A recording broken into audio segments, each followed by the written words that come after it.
So, when we think of extreme weapons of destruction, we tend to think of things like nuclear bombs, biological weapons, and flamethrowers. Speaking of flamethrowers, would you know that the Romans, of all people, had their hands on these weapons? So, our story begins in the 7th century with the Roman Empire chilling until it did not.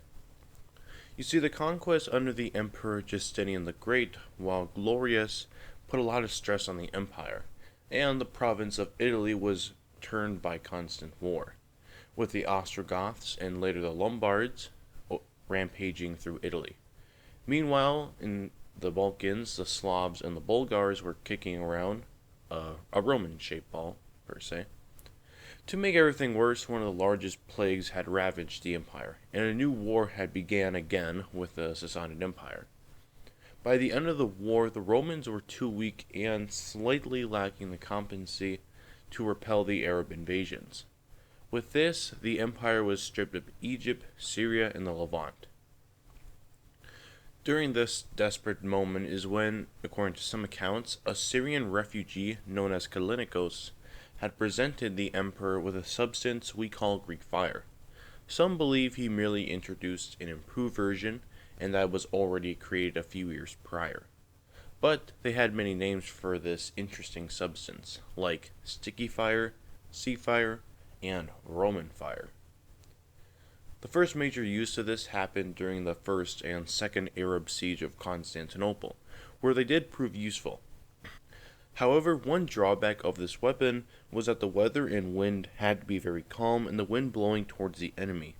But despite this, it still saw major use against Arabs, and after the second siege, it was used against revolts within the empire too. The Romans kept this weapon's composition, however, in great secret, to the point where we do not even know what it comprised of to this day. Quicklime might be one possible solution, or get this. Human bone boiled in urine is one of the theories, although it is still a subject of debate. The way this was used was primarily in naval warfare, with these machines called siphons being used to pump and ignite the liquid. This would have to, as mentioned before, have ideal weather conditions and be close to the enemy ships, but if conditions were met, these weapons would be devastating. Even just witnessing it would make the enemy too scared to attack these ships sometimes. However, ground forces also made use of these substances like grenades and in artillery.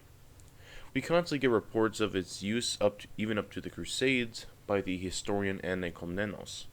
However, as the empire shrinked in power and wealth, we get less reports on it, and some argue the recipe was lost due to how secret it was before the Fourth Crusade. But some accounts I've seen mention it all the way up to the fall of Constantinople in 1453.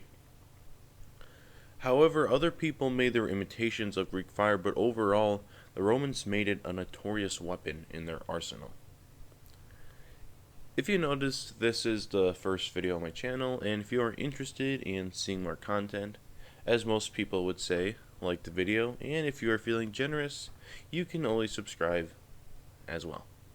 Anyways, thanks for watching, and as always, stay epic.